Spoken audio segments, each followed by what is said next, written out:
Hello, you guys. Welcome back to our Summer Empowerment Week, Spirit Summer Empowerment Week. For our last day, we have Bean Gill and her trainer, Brooklyn. They are going to be talking about neurorecovery after an SCI and its importance.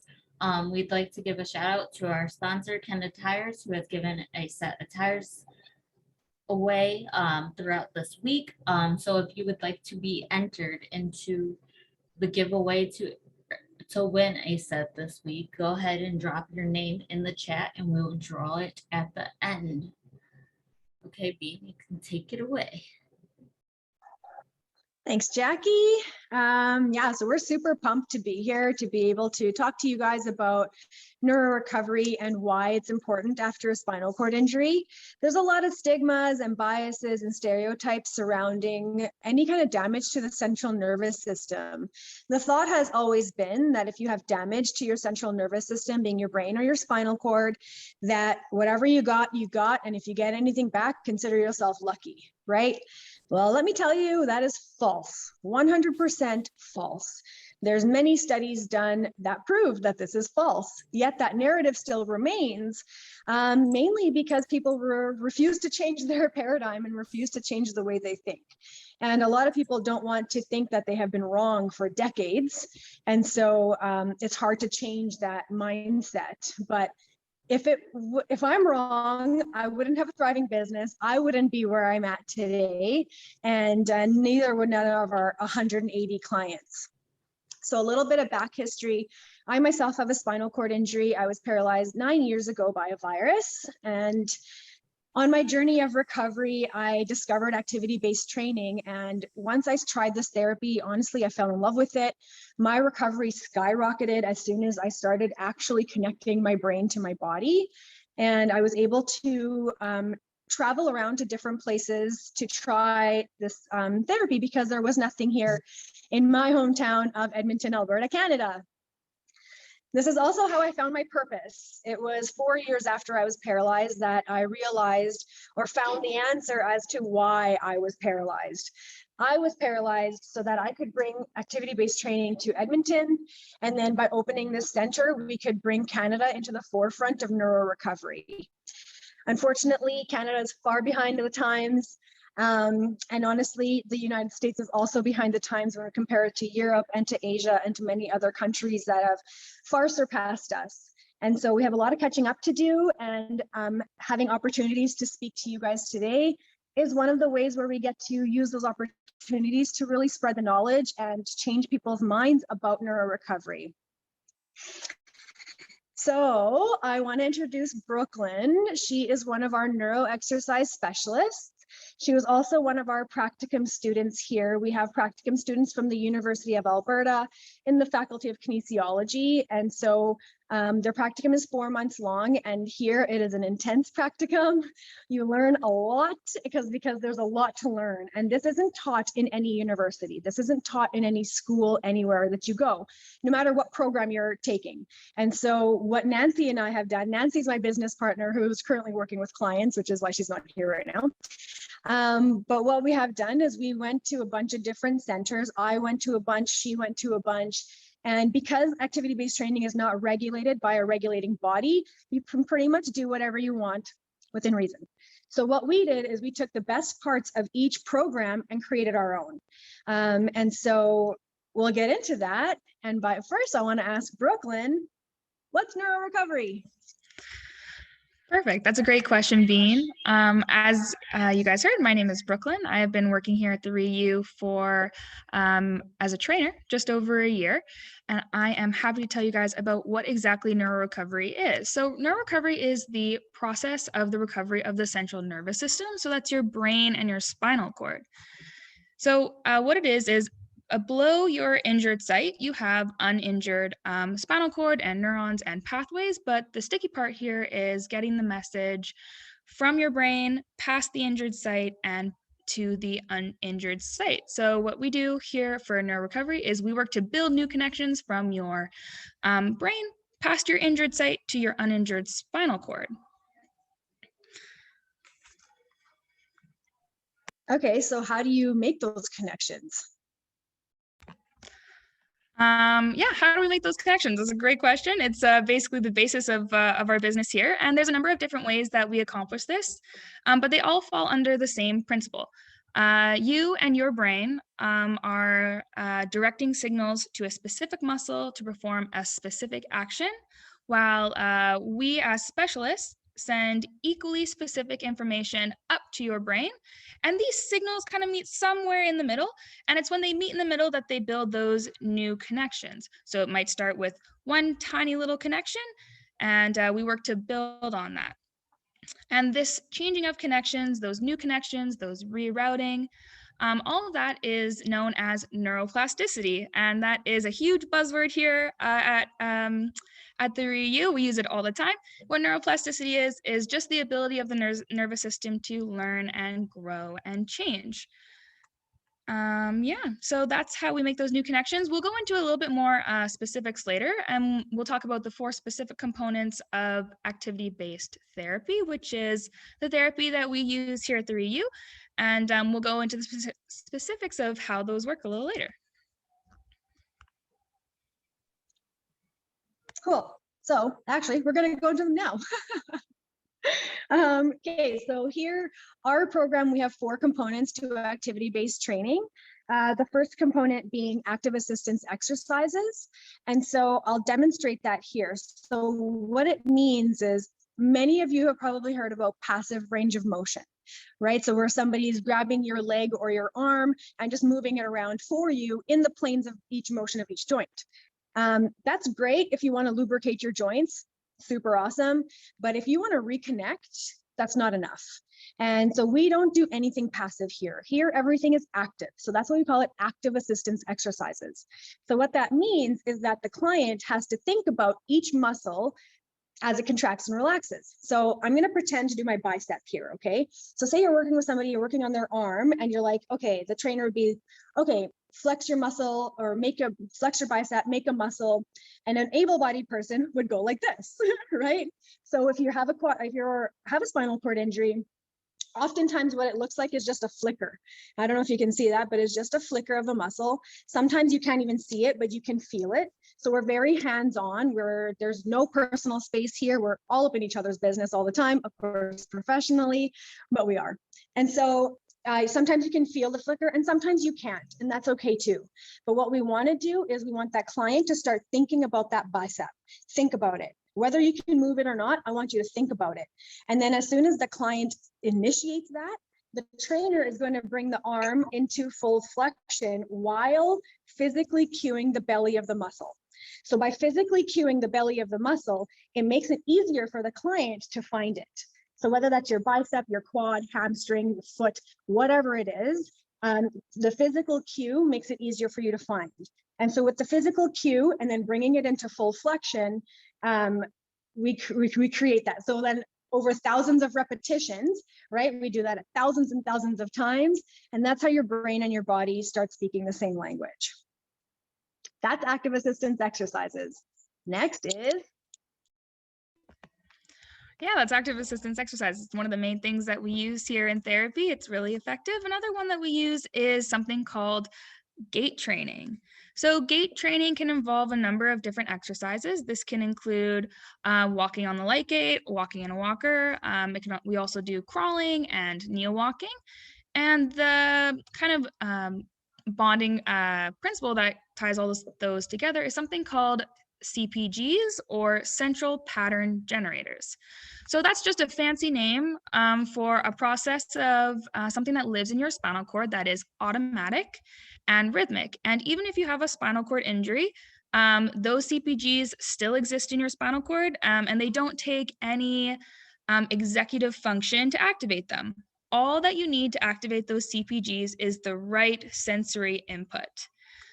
And they live within your spinal cord, so they're a closed system, which is really helpful for us as trainers, because what we can do is we can leverage that automatic system. And for example, when you're walking, you have a kick stance. Well, you'll do a kick. Every time your CPGs in your spinal cord say kick, we can also say verbally kick, while correctly stimulating your kick. So getting all three of those components working together is a really effective way to get you to connect with those movements. And it's really effective. And we use it often, gait training and locomotor training. And that is our second component of activity-based therapy. Yep, our third component is weight bearing. So weight bearing is important for a multitude of reasons. But so as human beings, the palms of our hands and the soles of our feet have thousands of neuroreceptors in them. And our nervous system is constantly looking for feedback. So as an able-bodied person, when an able-bodied person walks, they're putting pressure on the bottom of their foot from the heel to the toe, and the sensory neurons on their bottom of their feet are happy, right? So your nervous system is getting that closed loop. So your nervous system is happy.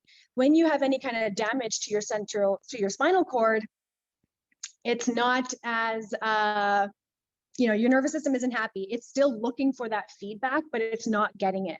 So that can result in spasms, involuntary movements, and sometimes it's just not fun. And so by weight bearing, that means you do hands and knees, you can do elbows and knees, you can do kneeling or just standing on your feet. It really gives that nervous system that closed loop. And you can also use vibration. So sometimes what we'll do is we'll put people on their stomachs on the table, have them kind of leaning off the table and put their hands on a vibration plate. And so Brooklyn, do you want to explain why the vibration plate is important? I definitely can. Personally, as a trainer, I love using vibration. It works for, honestly, everybody.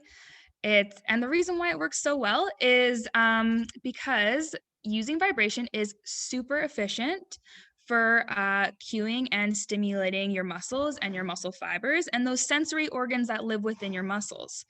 So as a trainer, when we were talking about active assistance exercises, I can physically cue your muscle only so many times. My fingers are only so fast. But vibration is faster, and it also deeply penetrates that muscle. So if you're standing, when you're standing, you're getting tons and tons of vibration that's shooting all the way up your legs. It's hitting every muscle on its way up. It's hitting every joint. And that's really, really helpful because it gives constant sensory information to your spinal cord. And it almost super loads those muscles, and it super loads those sensory fibers with information. And when I say that it works for everybody, I mean, it works for people who are very highly spastic. It goes from one end to the other. So you're either really spastic or flaccid or somewhere in the middle, and it works for everybody. When you are more spastic, the superloading of that information to your muscles and those sensory organs helps to organize too much, that there's too much information happening, so it helps organize it, helps direct that information to the right spot. Versus when you are, maybe you're on the more flaccid or floppy side, you don't have enough information. So sending all that vibration helps stimulate those muscles rather than organize them. So it's really cool that it works both ways. And you can use it for your hands, you can use it on a specific muscle, you can use it in standing, in kneeling, in sitting to stimulate your core. The possibilities are really endless. So as a trainer, I definitely love how useful it can be in a session. Yeah, and so weight bearing doesn't have to be, you don't have to be in a center like this to do weight bearing on your own. If you are a wheelchair user, you can do it sitting right in your chair. You're sitting straight, your feet are on your foot plate or on the ground. Just lean over and put all of your body weight through your knees. Put your hands on your knees and push down. That's weight bearing. You're giving that sensory input through the bottom of your feet. So anybody can do it anywhere. It is really important to do it though, so that your nervous system is getting that closed loop, and as well for bone density and all the other great benefits of weight bearing.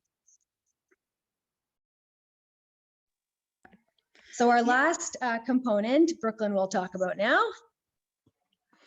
Yeah, the very last component. So we've talked about active assistance exercises, we've talked about gait training, and we've talked about weight bearing. Our very last component is our core. So core is actually not what you would think of. It's not what we consider it is not your just classic six-pack.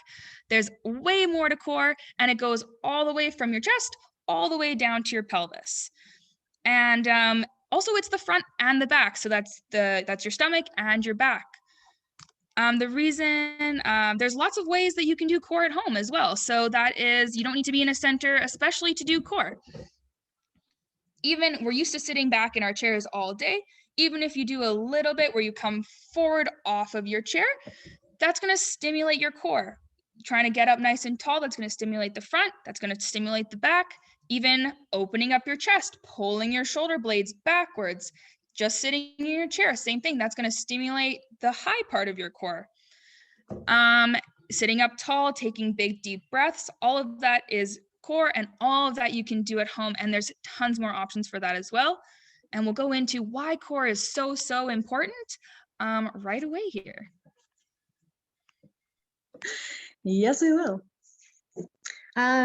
Yeah, the core work is really important for everybody. You can't do anything without your core. You can't sit, you can't stand, can't roll over, nothing, right? And so even breathing, right? If we think about breathing and how it's our core muscles that control our breathing, all of our intercostal muscles around our ribs, they're the ones that expand and deflate our lungs for breathing. So if you do have a higher level injury, this is something that's really important for coughing, for sneezing, for laughing, right? To be able to exhale and inhale appropriately and to the full max capacity. So we have actually did start a respiratory strength training program here. We have a podcast on that too. So if you want to listen to that episode, go for it, because it's some great information there. And it's really just this breather that you buy off Amazon, and it's breathing really deeply in and out. But the cue that you want to think about is breathing through your armpits. We don't want to breathe up. We don't want our shoulders coming up here.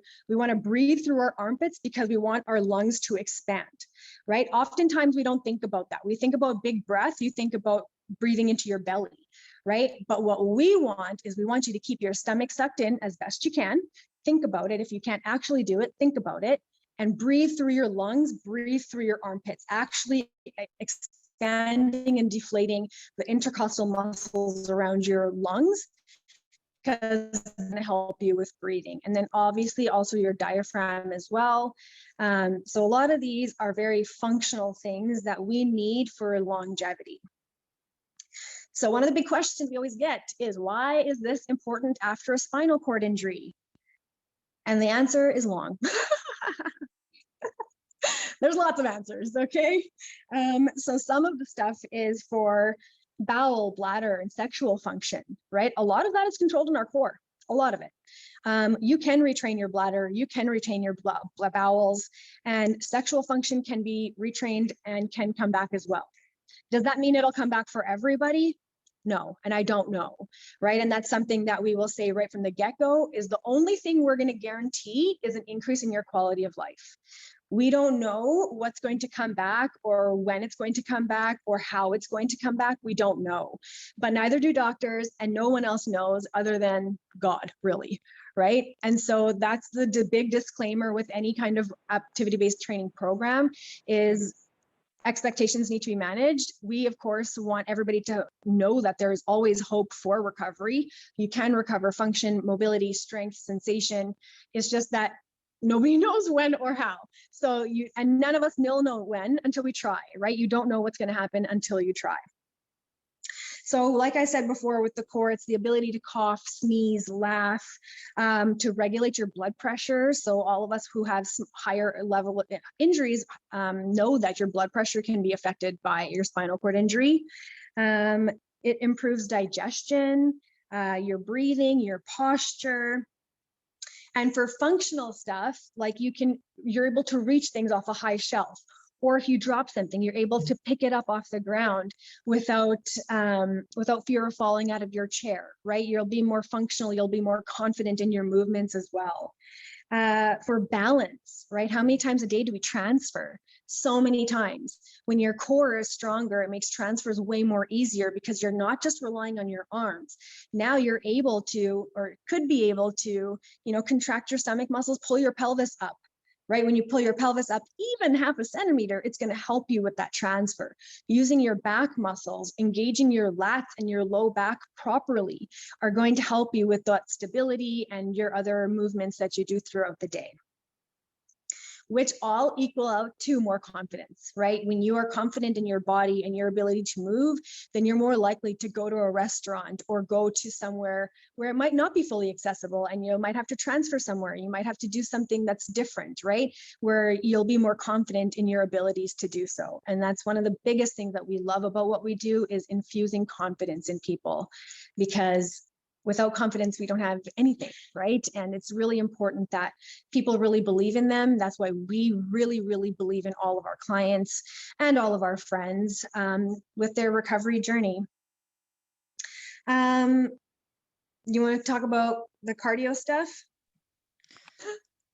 Yeah, for sure. Let's talk about cardiovascular health and pulmonary health. I'm sure there's a lot of people who you guys probably know how important and how your cardiovascular system, how you're breathing, how your heart rate, how your blood pressure has all been affected by injury. So we also know that so you may say, well, what does that mean? How's that going to change my life if I can get my heart rate up?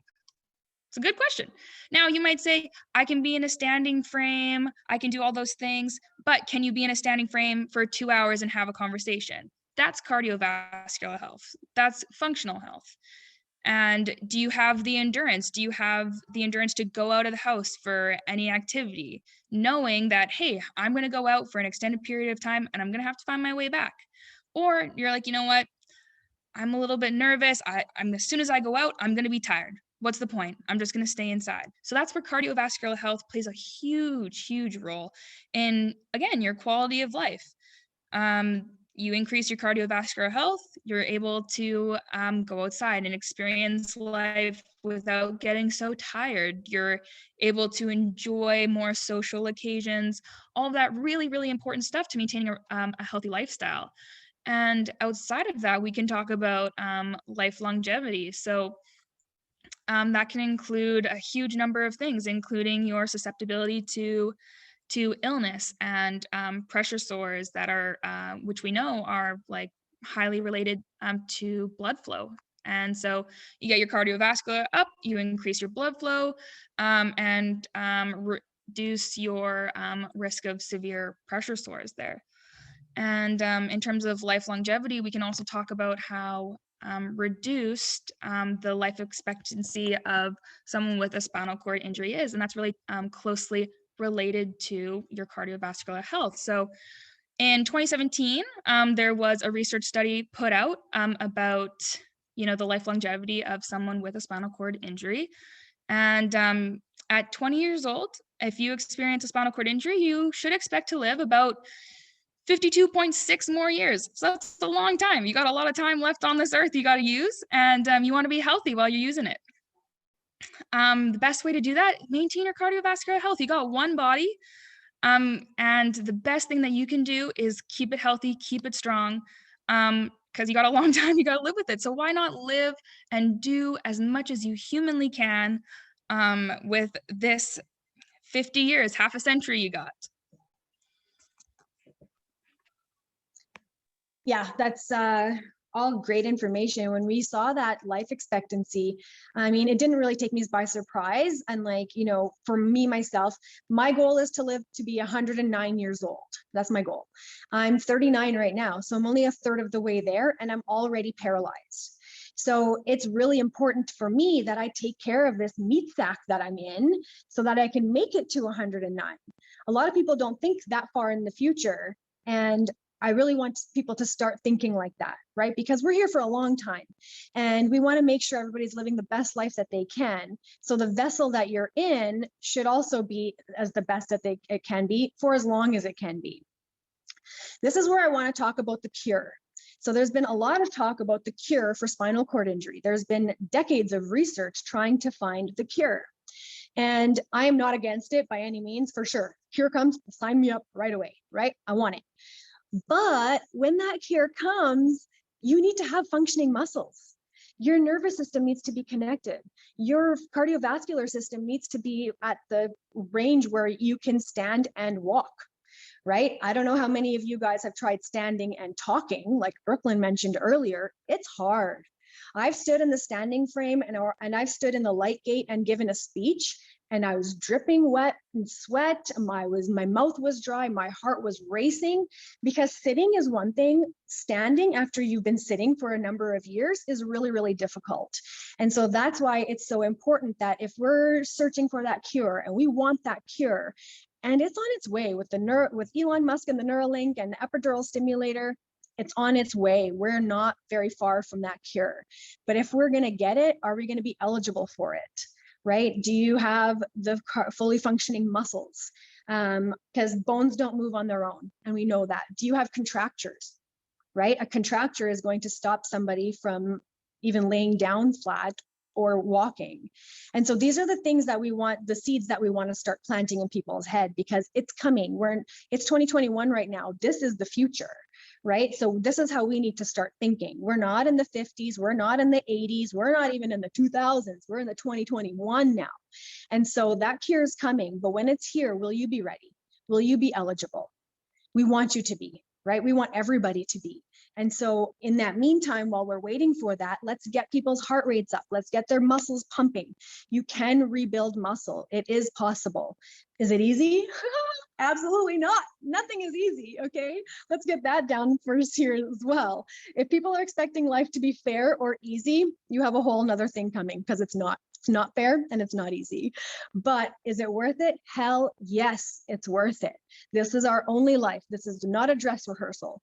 And so we want you to live it to the best of your ability. And how we do that is getting you healthy, and by educating people that this can happen. So along with that is a big part of it is maintaining your muscle mass, right? So we all know atrophy happens after spinal cord injury. I mean, my muscles started melting away, honestly, the day after I was paralyzed, and it was devastating for me to watch, as I'm sure a lot of you guys have experienced as well. But we can rebuild that. And there is quite a few ways to build back muscle, and I'm going to hand it over to Brooklyn to explain how. Yeah, Bean's right. There is a ton of ways to build muscle mass up. But before you're going to build up any muscle mass, you got to make sure that you're feeding your body. Proper nutrition is absolutely critical to building those big muscles, because you could be doing all the exercise reps you want, but if you're not getting the right food, the proteins in your muscles are not going to help build them back up and get you nice and strong. So nutrition is number one.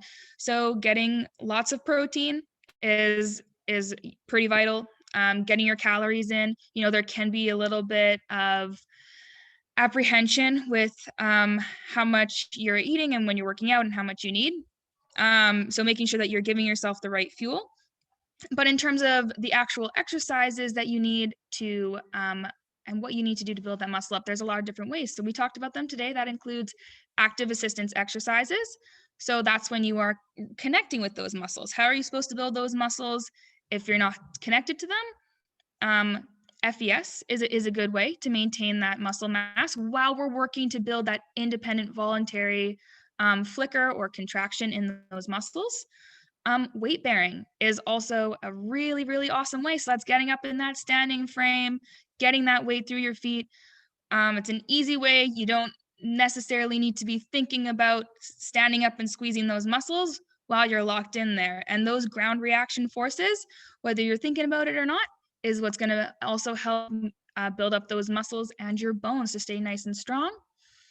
And of course, other specific things like gait training is great as well, but that's not exactly accessible. So FES is an awesome way to do it, especially if you don't have that voluntary contraction just yet. So the most important thing is keeping that muscle firing, keeping it strong. So like anybody, use it or you lose it. The more you use it, the more you're going to build up that strength, get that connection, and help build up that muscle mass. Also, if you have spasms, you'll know that spasms also help maintain your muscle mass. It's that firing that keeps those muscles strong and pulling against each other.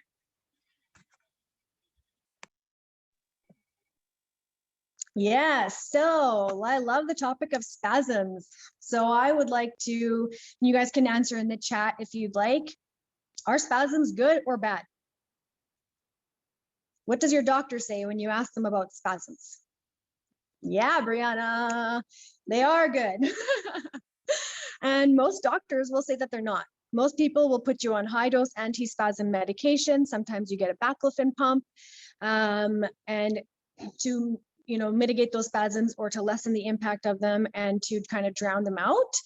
But as somebody who is very spastic, I have lots of spasms. I'm very spastic legs, so I get it, how frustrating it can be and how annoying it is. But those spasms mean that messages are crossing your spinal cord. So what that message is, we don't know. It's scrambled, it's not talking the right language, but that message is going from your brain to your through your spinal cord to your legs or your back or your abs or wherever you have spasticity. So now my question is, if you are diagnosed as a complete injury and you have spasms, explain to me how that's a complete injury, right? Because it's not.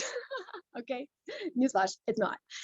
We actually did a podcast episode on spasticity about the epidural simulator, actually. And it was Dr. Aaron Phillips, who is a spinal cord injury researcher from the University of Calgary, who we interviewed. And I loved what he said. He said there is no such thing as a complete injury. I'm going to say that again, and I really want you to hear me, and I really want you to understand me. There is no such thing as a complete spinal cord injury. Even if there is one fiber connected, you still have connection. Now, this label of complete versus incomplete, I really hate it. I absolutely do not like it. And I don't want anybody to introduce themselves as a complete or incomplete. I don't want you to wrap your identity around it, because that's what I see happens. Oh, I can't do that, I'm a complete. Or you can do that because you're incomplete. Just using these two words is just so bad for your mental health, to be quite honest, right? All of us are complete in who we are. Our spinal cord injury may be diagnosed complete, but the diagnosis is also archaic. I don't know if you're aware of how they actually diagnose you to be complete or incomplete, but they stick their finger up your butt. And if you clench, you're incomplete. If you don't clench, you're complete. That's how these diagnoses are made. All right. It's right, Sarah? Yeah, louder for the people in the back. Don't wrap your identity around this. Don't let this be a limiting belief, because it is a limiting belief for so many people. And it breaks my heart every time I have to talk to these people, because they're just so down on themselves because the medical system has told them that they can't do this or they can't do that because of this label of being complete. The fact of the matter is, the medical system will always prepare you for the worst case scenario, always, because that's what they have to do to not get sued. That's the unfortunate part of it. They don't know.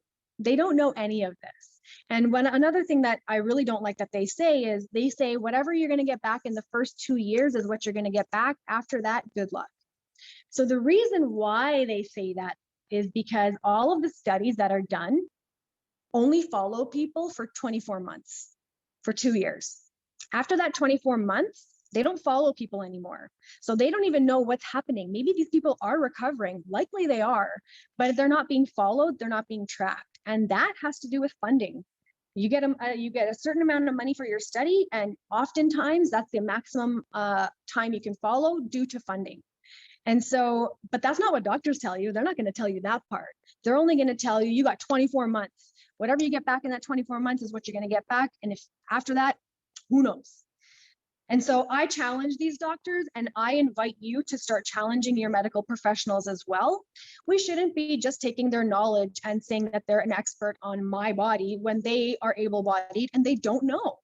And since all of us humans are very individual, even identical twins are individual people with different traits, right? How can we know? How do you study people? You can't do a controlled trial with spinal cord injury because everybody is so different.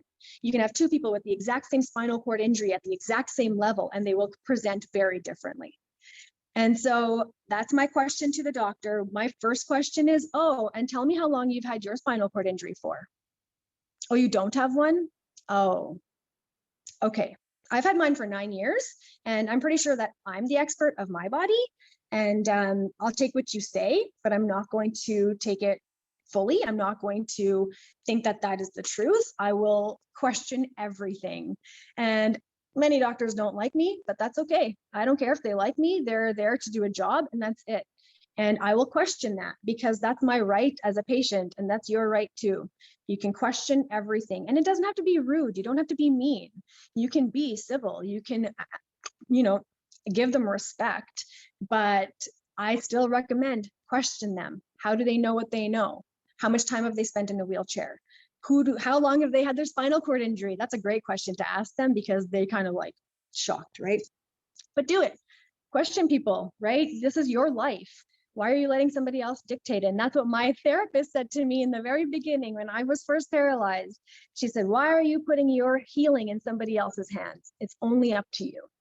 And that's what I say to people too. It's only up to you. We can do what we can to help support, provide tools, provide what we can, but your health and your happiness is really up to you. So let's talk about skin health and how activity-based training helps with skin health.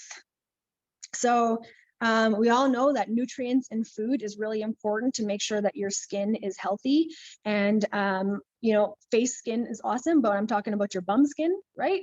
Bum and hamstrings, tailbones, any kind of bony prominences where pressure sores happen. That's the skin that we need to really maintain and keep healthy. And so Sarah's on here, and I know she's a huge fan of her collagen elixirs, and it's helped her a lot. And so, find what works for you. I use bio oil on my butt and my hamstrings every single day because it helps with the turnover of skin cells. And so it's keeping that skin fresh, and it's keeping it breathing and alive. Water intake is huge, as we know, and movement. Right? So moving your body, getting off of your butt and doing things in different positions is really important. So here, if you come to ReYu, you're outside of your chair for 90% of your session. You're sitting in your chair all day. We're not going to make you sit in your chair and work out. For some things, yes. And for some people, yes. And certain situations, yes. Right? But the majority of people, we have them outside of their wheelchair. You're in different positions. Because if there's something that you can do at home on your own, you should be doing it at home on your own. So when you're here, we want you to do things that you can't do at home, things that you do need help with, which will help in living a better life. So yeah, what we want to do is we want to increase your muscle mass, which will then decrease your chances of pressure sores. And that's on every part of your body, any kind of bony prominence. If you have some fat and muscle protecting it, your chance of getting a pressure sore is greatly decreased. And we all know that pressure sores are one of the leading causes of death amongst people with spinal cord injuries. So we really want to try to reduce the amount of pressure sores we have, or even just the chances of getting one. So prevention is key. And that's just, along with wrinkles, a little makeup fact too, skincare, along with wrinkles and pressure sores, the best key medicine is prevention. All right. And so one of the biggest benefits that we have seen in our clients and myself from activity-based training is their mental health. And so here at ReYu, we look at you as a whole person, right? Your mental health and your physical health are very much hand in hand, very much connected. If one's hurting, the other one's going to hurt too, right? And so if one's good, the other one should be good too. Well, not all the time, but they're very much affected by each other. And so when we have people moving their bodies and they're standing, and not only standing, they're seeing themselves stand. We have mirrors all over the place, strategically placed so that people can see themselves standing and walking. It plays a big part in your mental health of, whoa, this feels normal. Oh, look how tall I am. Wow, this feels different, right? It feels different not being 4 feet tall and always having to look up at people. When you're in the standing frame, you're usually the tallest person here, right? Or if you're in the light gate, we'll have you standing up, and it really does make people feel good. A really feel good story. A few years ago, one of our clients, they had their 50th wedding anniversary. And this couple is just the cutest couple you've ever seen. Okay. And so it was their 50th wedding anniversary, and he really wanted to dance with his wife. The male is our client. He's paralyzed. And so on the day of their anniversary, we got him standing up in the light gate. We put on their favorite, their wedding song, and they danced. They got to dance standing up. It was not a dry eye in the house. Everybody was crying. We got it on video. We posted it because it was just such a feel-good moment, right? We've had another time where a mom got to hug her son for the first time standing up. Right? We all know how awkward wheelchair hugs are, right? We still do them and we're always going to do them, but they are awkward. And so it's so nice to be able to provide that space for people to have these moments, because other places you don't get that. And it really does play a big part in your mental health. When you are mentally healthy and happy, your body usually follows suit. I know for me, when I'm having a bad day, my spasms are 10 times worse. My bladder starts spasming. I just don't feel good. My body's like aching and stuff. And it's because I'm not having a good day in my head, right? So then I have to pull out the tools for my mental health stuff to work on that. And then it's like magic that my body relaxes, right? And I've done this experiment on myself quite a few times, and it's true. Your mental health is directly affected by your physical. We also want to raise awareness of neurorecovery. There's so many people that believe that they can't recover, that it's too late for them, but it's not. It's never too late to stop trying. We have a client who was paralyzed for 26 years. For the first 25 years, she didn't do anything. She stayed at home, she lived her life, she didn't get a job, she, lived her life, but didn't do anything for physical exercise, didn't really go out and socialize a lot. And then she started coming here last summer. And the difference in this woman is absolutely insane. She is a quadriplegic, she has a higher level injury, but she has recovered so much. Her core is so much stronger. She's sitting up straighter. Her arms are getting stronger and more cut. And that's also has to do with Sarah's program, Vertical Blonde. She's also one of those icons as well. And, so, I mean, if you're not going to do activity-based training, do something, right? And so she's starting to regain function, and she starts seeing all these changes in herself. And bigger than anything, she's way more outgoing now. She goes out to events, she goes and does things, and she has just this air of confidence about her that she never had. And so if she can start seeing recovery 25 years after her injury, it's never too late, right? And then again, this comes back to that stigma or that stereotype of, I only have 2 years. I only have 2 years after my injury to regain whatever I can. And then after that, I don't know what's going to happen. That's my deadline. There's no deadlines with this stuff. I'm 9 years out and I'm still seeing progress in recovery, right? There's no deadline for this. And regression is real too, right? So people go up, people go forward, and then people go backwards too. And I'm no different. My recovery has been a series of ebbs and flows. It goes forward, something happens in my life, I get stressed, I open a nonprofit, decide to change the world, and then my focus shifts. And my focus shifted from my personal recovery to everybody else's recovery. And so my personal recovery regressed. I regressed a lot in the 2 years that I stopped working on myself. So now I'm playing a lot of catch up as well. But the biggest thing is having grace and having compassion for yourself. I was mad at myself for letting myself regress for 2 years. But at the same time, is that going to help? No, you have to forgive yourself and just be like, okay, what's done is done. I'm here now. I have to do what I can to correct it. And so, it's just really important that you never give up, because there's always hope. We've actually been told a number of times by the medical system here that we give out too much hope. And you know what my response is? We give out hope. And it's free, and it's by the bucketfuls. And I'm never going to stop. I'm never going to stop pumping people up. I'm never going to stop believing in people. And I'm never going to stop helping people believe in themselves. When you have hope to live. You're going to want to go do things. You want to wake up every morning.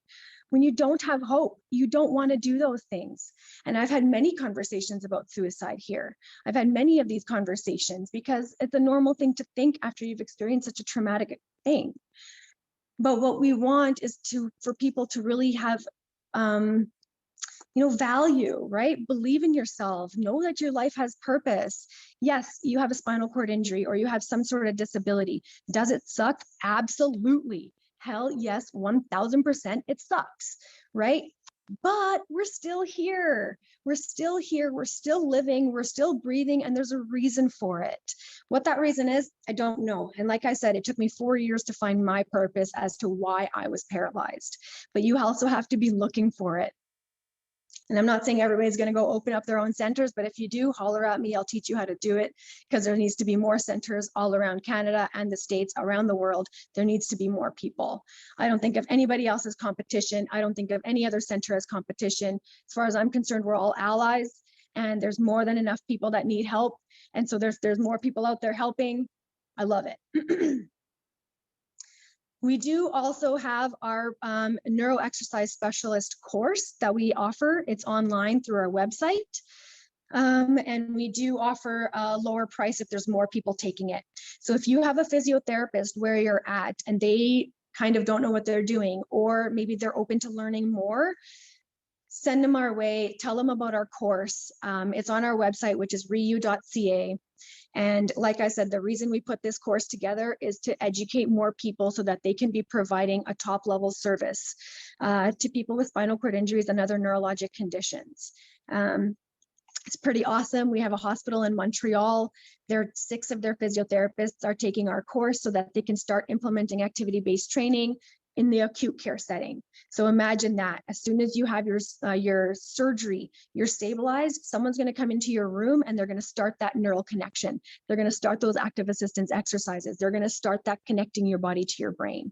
And the sooner you start, the way better it is. That's just how our nervous system is. The sooner you can start closer to the damaged date, the more you're going to see back. And so this is what we want. We want to see this in all hospitals. We want to see this in every city, in every state, in every province, in every country. This is how we want to change the world. We want people to really believe that recovery is possible. I've seen it. I'm living it. We have 180 clients to prove it. And if it wasn't working, my business wouldn't be thriving. And right now it is. In the middle of a pandemic, it's thriving, right? So think about that. People want this. People need it. They need to be believed in. They need hope, and they need somebody who can really show them the way to get things done. And we are more than happy to be able to be those people. And what I tell everybody is you don't have to be my client to be my friend. And so if you are in need of support, or if you're whatever you need, I'm more than happy to reach out and to be that person. One thing I vowed when we opened ReYu is that I won't let anybody go through their dark days alone ever again. I've been through too many dark days on my own by myself, and I don't want that for anybody else. And so we have created a huge community of love and support here. I mean, today we had 8 people sitting at our front entryway. Everybody's talking, and it just makes me feel so good, because that's what we did it for. That's what we're doing. I want people to be friends, go out with the community, go do things, go to dinner, go to movies. We don't see that here enough. And I know in other cities, there are more people out and doing things, but in our city, there's not. And we want to get people out there. We want to break that stigma that people with disabilities are worth less. It's not true. You aren't worth less. You are still very valuable. And you need to live your life accordingly. And so the best way that we break the stigma is by us as people with disabilities going into the able-bodied world and showing them, hey, we're normal people too, right? We may have a brain injury, we might have a spinal cord injury, we might have MS, we might have this, we might have that, but we're still people. We're still people, and we deserve respect and dignity, and all of us do. And so I think you need to go out there and you need to demand it from people. And the way we do that is by going out there and showing them that we're normal people. So we're going to wrap this up with a few takeaways. Brooklyn?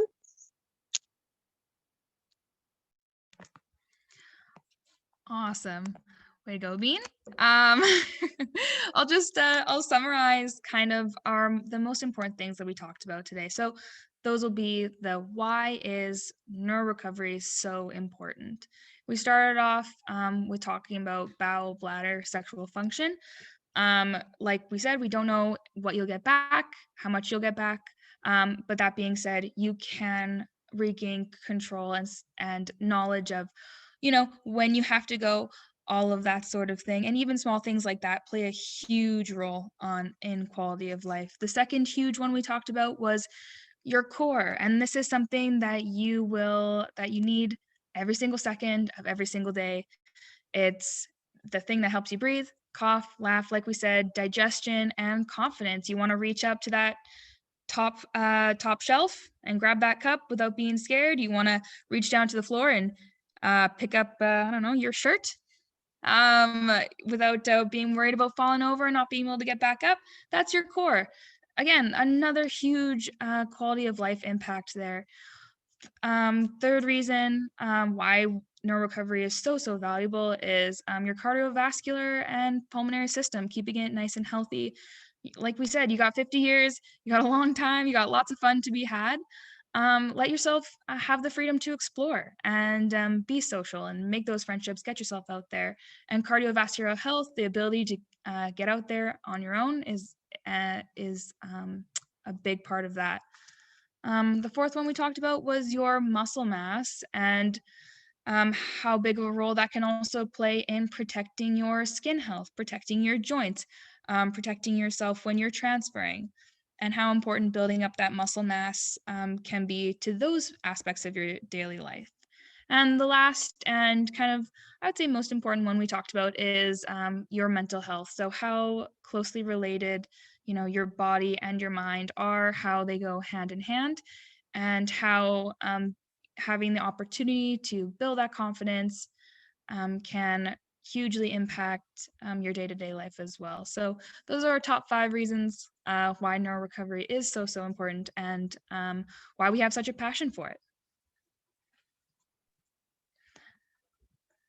Yeah, I did read the chats. I put our social media or our Instagram handles in the chat, so you can definitely follow me and ReYu, and you can reach out to me via Instagram, and I'll definitely respond back to you. Somebody did ask about certain exercises and reps. And so we kind of steer away from this, especially in this kind of context, because we don't have 4 hours to talk. Because it is very different for every single person of what your ability level is, and do you have hand function, and what your core level is, and what do you have for equipment. So that kind of stuff I'm not really going to get into right now. We can talk more about that one-on-one. But instead of like reps and stuff, what we're most concerned about is the brain connection, that active assistance exercises. So even if you don't have somebody to help you, I want you to think about it, right? So what has helped me is I Googled the human body anatomy. I looked at all the main muscles, and then I looked at the nervous system and saw which nerves, how to get to my toe. How does a thought get from my brain to my toe? And so you follow that nerves all the way down, and you have to find it and you have to grow it. So when I was first doing it, first it stopped here at my core, right? So I had to think about, okay, more, and I kept thinking about it, and eventually I could wiggle my toes, right? And I can rotate my hip in and out, and now I can do all the things with my legs, but it didn't start that way. And so, you know, have patience, because this is a long game. When we talk about recovery here, we're not talking about days, we're not talking about weeks, we're not talking about months, we're talking years. Okay.